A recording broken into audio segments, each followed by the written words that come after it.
وزیر اعظم شاید اس سے برداشت کر جائے، لیکن وزیر اعظم تب میرے خیال سے تکلیف میں ہوتا ہے کہ جب ایک چیف جسٹس عوام کے منتخب نمائندے کو پھانسی کی سزا سناتا ہے، جلاوطن کرتا ہے یا اسے ہمیشہ کے لیے نااہل کرتا ہے۔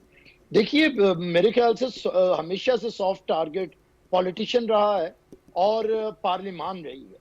میں یہاں پہ یہ بات کرنا ضروری سمجھتا ہوں کہ پاکستان کی ریاست کے 3 آئینی ادارے ہیں، پارلیمنٹ، لیجسلیچر جو ہے، اور اس کے بعد ایگزیکٹو، اور اس کے بعد جو آپ کی عدلیہ ہے، یعنی کہ جو ہمارا عدالتی نظام ہے۔ لیکن بدقسمتی یہ رہی ہے کہ پارلیمان کو ہمیشہ سے ہدف تنقید بنایا گیا ہے اور کوشش یہ کی جاتی ہے کہ پارلیمان کے اختیارات کو سلب کیا جائے۔ یہ جسٹس منیر سے شروع ہونے والا گن نقطۂ عروج پہ پہنچا جب جسٹس افتخار آیا۔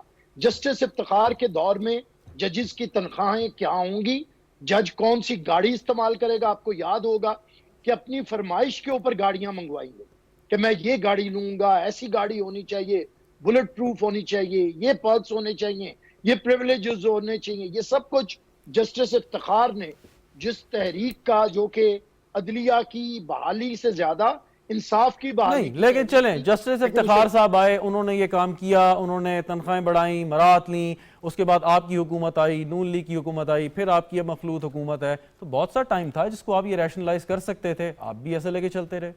دیکھیے ہوتا یہ ہے، میں اس پہ کوئی برا نہیں سمجھتا، اگر ججز کی تنخواہیں زیادہ ہیں تو بری بات نہیں ہے، لیکن ایک ایسا پروپیگنڈا کر دیا گیا ہے کہ اگر سیاستدان یا ممبر پارلیمنٹ یا منسٹر یا پرائم منسٹر اس کی تنخواہ ہو تو آپ بھی میڈیا پہ شہزاد صاحب سارے وہ کچا چٹا کھولتے ہیں کہ یہ اتنے پیسے لے رہے ہیں عوام کے۔ اللہ کے جتنی خدمت میرے خیال سے کاؤنسلر سے لے کے پرائم منسٹر تک جو کہ عوامی نمائندے ہوتے ہیں، کیا خوشی کیا غمی، کیا دن کیا رات، ہر وقت موجود ہوتے ہیں۔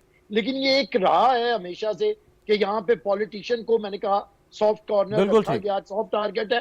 لیکن میں ایک بات کہنا ضروری سمجھتا ہوں، دیکھیے بھلے 30 لاکھ جج کی تنخواہ کر دے، لیکن خدا کے لیے وہ انصاف تو دے نا، جہاں پہ یہ حال ہو جائے کہ آپ کے چیف جسٹس کو یہ بتانا پڑے کہ میں گڈ ٹو سی یو سب کو کہتا ہوں، ہر ایک کو میں دیکھ کے کہنا شروع کر دوں کہ وکیل صاحب گڈ ٹو سی یو، آج آپ یہاں پہ تشریف لائے، بڑے دنوں کے بعد آپ میری عدالت میں آئے ہیں۔ ایسا نہیں ہوتا۔ اس کا مطلب ہے کہ آپ سے کوئی ایسا عمل ہوا ہے جس پہ آپ شرمندہ ہے۔ ٹھیک، چلیں میں واپس آتا ہوں امتیاز فرحان صاحب کی طرف جانے ہیں۔ امتیاز صاحب، اب یہ جو بات ہو رہی ہے پبلک اکاؤنٹس کمیٹی میں، یہ فگرز آئیں جس کی بنیاد یہ رپورٹ بنائی، کوشچن اس کہ اب پبلک اکاؤنٹس کمیٹی نے دوبارہ رجسٹرار سپریم کورٹ کو بلایا ہے کہ آپ آئیں اور جو بھی سوالات کے جواب ہیں وہ دیں۔ اس سے پہلے بھی پبلک اکاؤنٹس کمیٹی کئی دفعہ آڈٹ کی بات کر چکی ہے، لیکن ان کو کسی قسم کی جو ہے ان کو انٹرٹین نہیں کیا گیا۔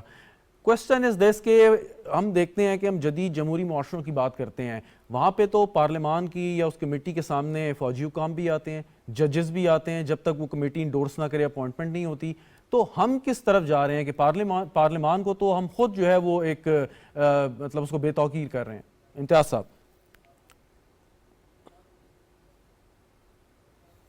یہ دیکھیں شہزاد، یہ اختیارات کا غلط استعمال ہے نا۔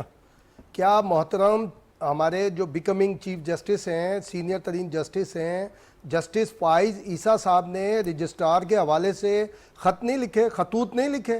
یہ تو اختیارات کا بے دریغ استعمال ہے نا کہ جناب اگر پارلیمانی کمیٹی بلا رہی ہے، اور میں سمجھتا ہوں جو ہم نور عالم صاحب کو سنتے ہیں تو 2 سے زائد مرتبہ یہ بات ہو چکی ہے، گزشتہ اسمبلی میں بھی انہوں نے اس بات میں بات کہی تھی، اور وہ رجسٹرار صاحب ظاہر پارلیمنٹ میں بھاری ہیں، پارلیمنٹ کی کوئی توقیر نہیں۔ جو ابھی عامر صاحب بتا رہے تھے بالکل ہے، جو کمبینیشن ہے کانسٹیٹیوشن کی ٹاپ موسٹ پارلیمنٹ ہے، لیجسلیٹرز ہیں، لیکن انہیں بالکل ڈاؤن کے اندر رکھا گیا ہے۔ اور دوسرے شہزاد دیکھیں، ایک ہسٹری ہے ہر چیز کی۔ ابھی جو تسلسل چل رہا ہے، جب جنرل مشرف کی جو ایمرجنسی کے بعد افتخار چودھری صاحب کو جو چیف جسٹس سے ہٹایا گیا تھا، ان کی ریسٹوریشن کس نے کی ہے؟ یہ کہتے ہیں جو چیف ایگزیکٹو ہے اس کی کوئی ویلیو نہیں ہے چیف جسٹس کے سامنے۔ تو محترم افتخار چودھری صاحب ایز چیف جسٹس کس نے بحال کیا تھا؟ کس نے ان کی تنخواہوں کی جو سسپینشن کے دوران تھے کس نے کی تھی؟ یوسف رضا گیلانی نے۔ یوسف رضا گیلانی کون تھے؟ Chief executive of Pakistan. Iftikhar Chaudhry صاحب کو بحال کس نے کیا تھا؟ کہیں سے کوئی جوڈیشل کمیشن نے نہیں کیا تھا بھائی۔ آپ دیکھیں نا، پوچھیں ہی ہمارے بیرسٹر عامر صاحب سے اور ان سے، ایک ایگزیکٹو آرڈر ہوا تھا، چیف ایگزیکٹو آف پاکستان یوسف رضا گیلانی نے انہیں بحال کیا تھا. اور مولا علی کا کال وہاں پہ وہ ہوا تھا, مولا علی کرم اللہ وجہہ کا کال ہے, جس پہ احسان کرو اس کے شر سے بچو. یوسف رضا گیلانی کو ڈسکوالیفائی کس نے کیا تھا؟ اور رینٹل پاور پروجیکٹ جو اتنا بڑا کیس تھا, جس میں جو موجودہ اسپیکر ہیں ان کے بارے میں عجیب وہ کمپین چلوائی گئی تھی, رینٹل مسٹر رینٹل. تو وہ رینٹل پاور پروجیکٹ جب انٹرنیشنل عدالت میں, عالمی عدالت میں چیلنج کیا تو پاکستان کہاں کھڑا ہوا تھا؟ کیا پاکستان جیتا تھا اس کے اندر؟ فائن ہوا تھا نہیں ہوا تھا پاکستان کے اوپر؟ اور دوسری جو آپ نے تنخواہ بتائی ہے, بالکل 30 لاکھ روپے ہونی چاہیے جیسے بیرسٹر عامر کہہ رہے ہیں.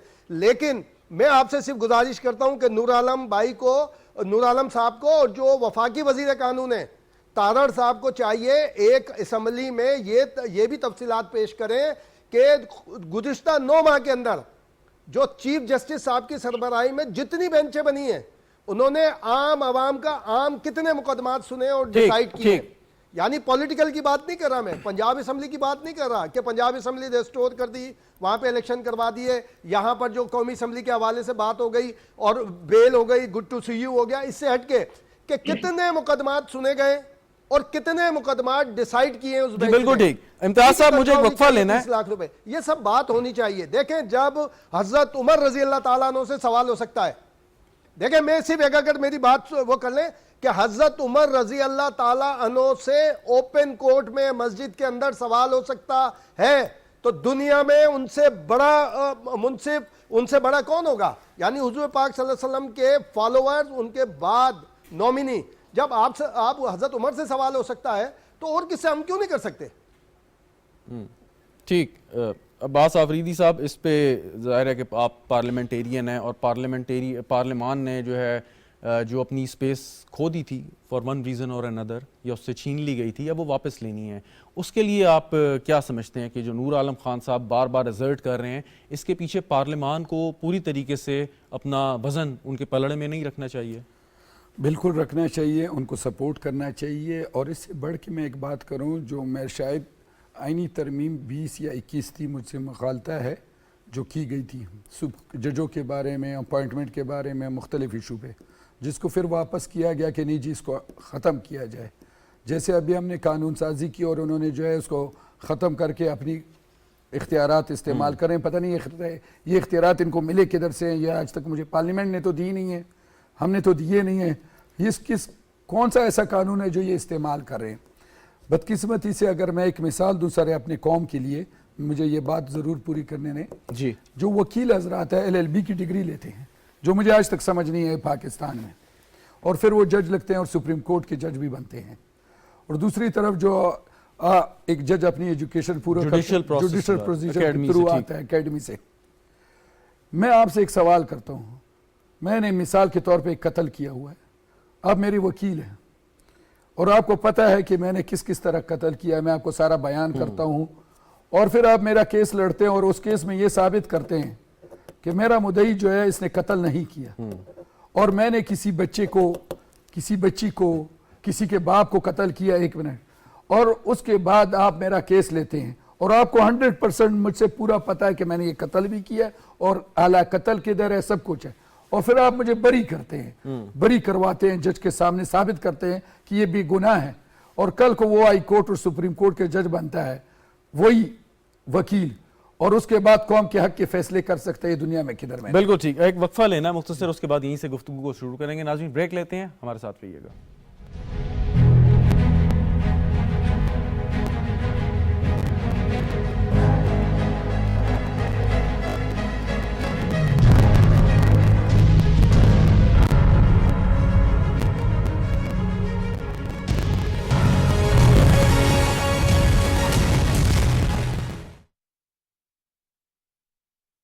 اللہ اکبر اللہ اکبر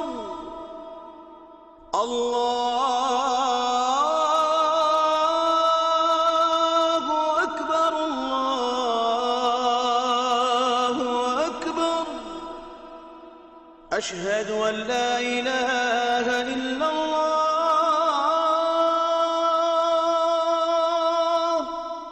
أشهد أن لا إله إلا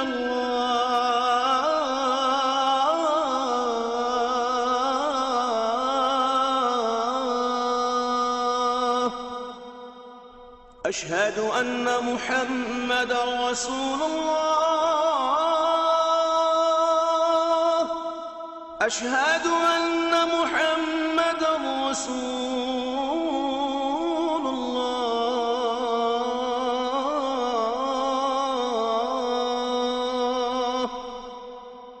حي على الصلاة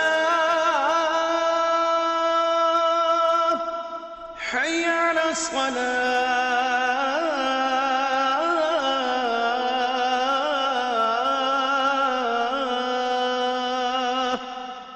حي على الفلاح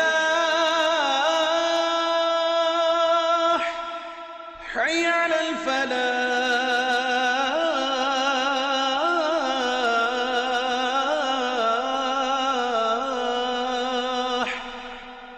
الله أكبر الله أكبر لا إله إلا الله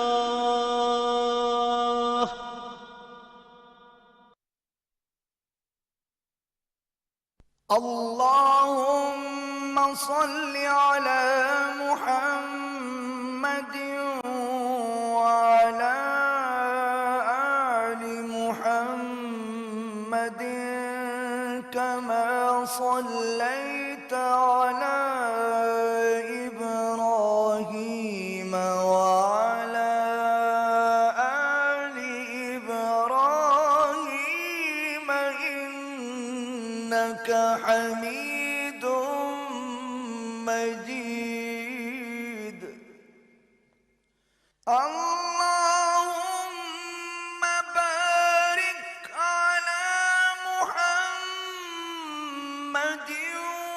وعلى آل محمد كما باركت على إبراهيم وعلى آل إبراهيم إنك حميد مجيد.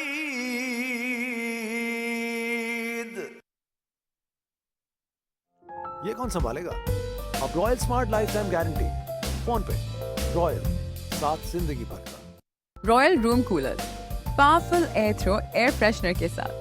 رائل ساتھ زندگی بھر کا.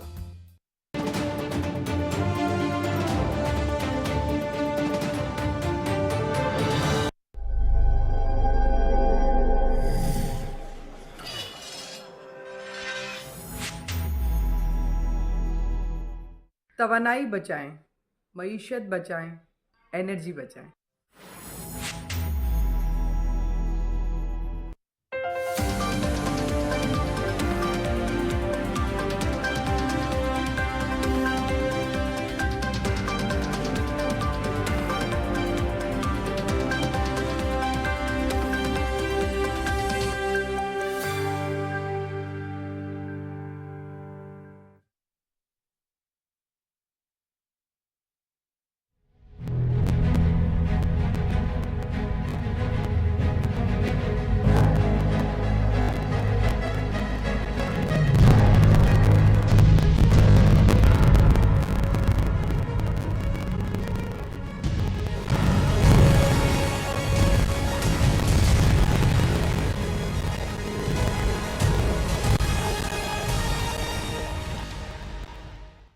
پروگرام میں ایک بار پھر خوش آمدید ناظرین. عباس آفریدی صاحب، بیرسٹر عامر حسن صاحب اور امتیاز فاران صاحب ہمارے ساتھ موجود ہیں. آفریدی صاحب، اب سوال ایک یہی آخر میں آتا ہے اور جو پوچھنا بھی بنتا ہے کہ اب یہ ساری چیزیں تو ہو گئیں، بلوہ بھی ہو گیا، تحریک انصاف کا کنڈکٹ بھی سامنے آ گیا، سیاسی صورتحال، معاشی صورتحال، اب ان سب چیزوں کا حل ہے کیا آخر؟ کم از کم یہ ہمیں ذرا مختصر بتا دیکھیں، حل وہ ہو جائے گا. پاکستان ایک مضبوط ریاست ہے، اس کی اکانومی میں بڑا طاقت ہے.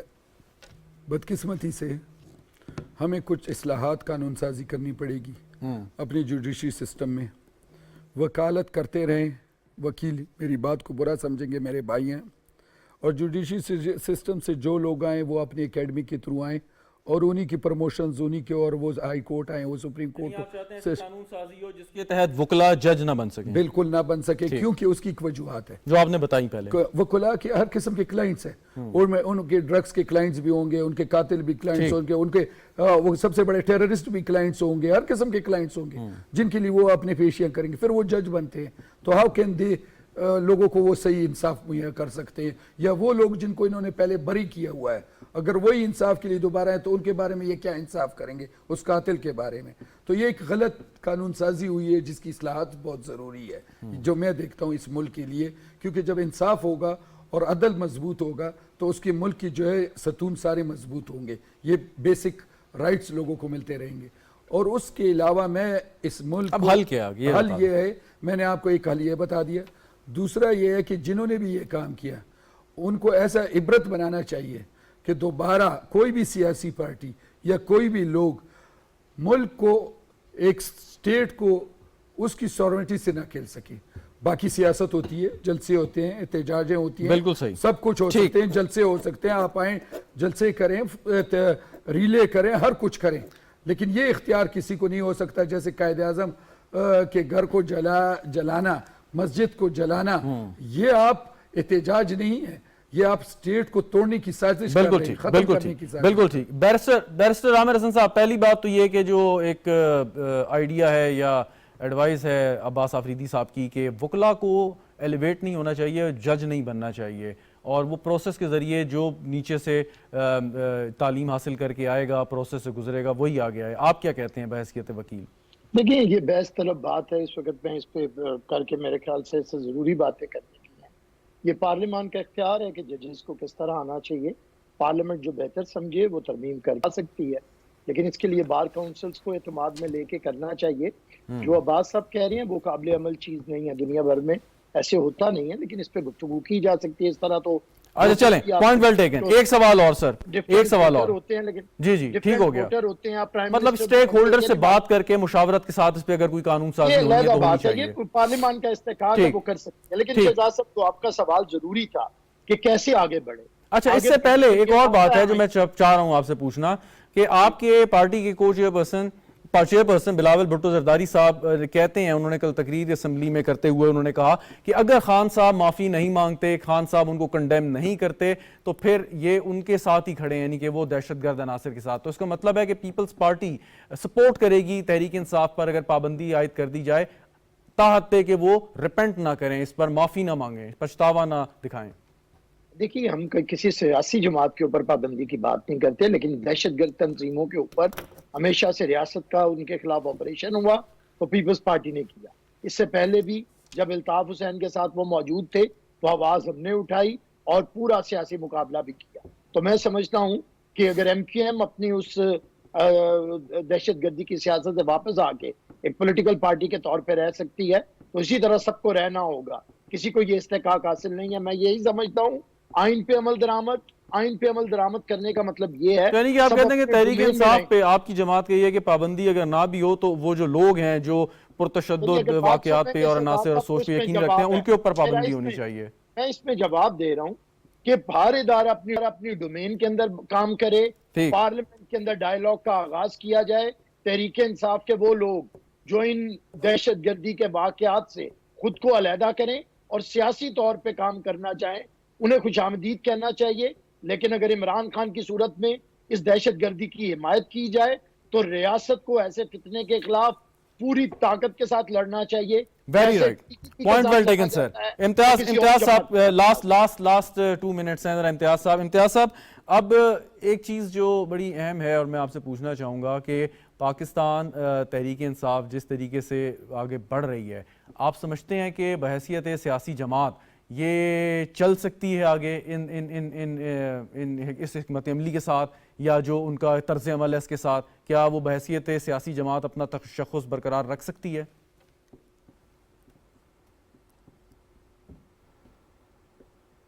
دیکھیں ہم نے تو کراچی میں پریکٹیکلی دیکھا ہے، جو ابھی بیرسٹر عامر بات کر رہے تھے ایم کیو ایم وغیرہ کے حوالے سے، کبھی بھی نہیں چل سکتی، نہ اس طرح ہو سکتا ہے. اور دوسری بات شہزاد مجھے اگر اجازت دیں گے، جو بنیادی حقوق کی آپ نے ایک بات کہی تھی کہ جسٹس صاحب نے جو بڑے لیڈر صاحبان آئے تھے تو ان کو کہا بنیادی حقوق کی وجہ سے انہیں، تو کیا اسی جماعت کے جو ہزاروں بچے غریب جو جیلوں میں قید ہیں، گرفتار ہیں، کیا ان کے بنیادی حقوق نہیں تھے؟ یہاں دیکھیں تضاد ویسے ہی آ گیا، اس جماعت کے اپنے اندر آ گیا کہ رہنماؤں کے لیے بنیادی حقوق ہیں اور جو اس کے ورکر ہیں، فالوور ہیں، اس کے لیے کوئی حقوق نہیں ہے۔ اور میں بہت اچھا دیکھ رہا ہوں ایک آدھ مہینے کے اندر ایک آدھ مہینے میں، کیونکہ اب معاملات بہتر چل رہے ہیں، وہ سائٹ، وہ کارنر کہ جہاں پر موجودہ حکومت اور ہماری اسٹیبلشمنٹ کے حوالے سے دیکھیں، اس میں بزنس کمیونٹی کے بھی لوگ تھے، 18 سے 19 بزنس کمیونٹی کے لوگ تھے، یہ چاہے اس کو خبر سمجھیں آپ یا میرے وہ سارے آئیڈینٹیفائی ہو گئے کہ جنہوں نے کرائسس پیدا کرنے کی کوشش کی، بیوروکریسی میں بیٹھے ہوئے تھے، وہ بھی پوائنٹ آؤٹ ہو گئے، اور سارے کے سارے بالکل دیکھیں ایکسٹرا آرڈینری اگر ریلیف دینا چھوڑ دیں گے، اکارڈنگ ٹو لا ڈیل کریں گے، سارے بالکل یقیناً اکارڈنگ ٹو لا، بہت بہت شکریہ امتیاز صاحب، اکارڈنگ ٹو لا ڈیل کرنا چاہیے اور ایسا ہونا بھی چاہیے، آپ نے بالکل درست فرمایا، اور اس میں کسی قسم کی کوئی ڈسٹنکشن نہیں ہونی چاہیے۔ اور بڑی اچھی آپ نے بات کی کہ عمران خان صاحب یا دیگر پی ٹی آئی کے سینئر رہنماؤں کے اتنی جلدی ضمانت ہو رہی ہے، تو اگر باقی جو ان کے ورکرز ہیں جو براہ راست کسی تشدد میں ملوث نہیں ہیں لیکن وہ گرفتار ہیں، تو اس میں ان کا کیا قصور ہے؟ کہ ان کو بھی یہ اسپیشل ٹریٹمنٹ مل سکتی ہے؟ ریاست مدینہ کا تصور تو یہی ہے، لیکن اس پر نہ اب عمران خان صاحب ہمیں بات کرتے نظر آئیں گے، نہ ان کا اور کوئی جو حواری ہے وہ اس کے حوالے سے کوئی بات کرے گا۔ بہرحال بہت بہت شکریہ عباس خان آفریدی صاحب، آپ کا، بیرسٹر عامر حسن صاحب، امتیاز فاران صاحب۔ گفتگو ناظرین آپ نے سنی، آپ کا بھی شکریہ، اجازت دیجیے، خدا حافظ۔